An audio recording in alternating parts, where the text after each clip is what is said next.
American mind को समझे। उनकी बड़ी सिंपल फिलॉसफी है, there is no free lunch. हर चीज की कीमत है।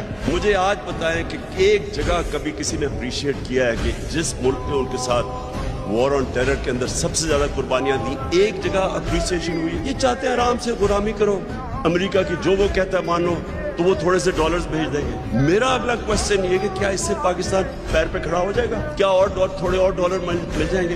क्या ये मुल्क सरवाइव कर जाएगा? क्या ये कोई मुझे गारंटी कर सकता है कि मुल्क तरक्की कर जाएगा? क्या ये नहीं हम करते आए? अपने मुल्क के कानून तोड़ के, अपनी आइन की खिलाफ वर्जी करके हम उनको सर्विस करते रहे। क्या हमें कोई फायदा हुआ? क्या पाकिस्तान अपने पैर पे खड़ा हुआ? क्या वॉर ऑन टेरर में 80,000 लोग मरवा के क्या उन्होंने कोई अप्रिशिएट किया? कोई बहुत बड़ी एड दे दी? जो कौम बनती भी है वो नजरिए पे बनती है, वो जूते पॉलिश करके कोई कौम नहीं बनती।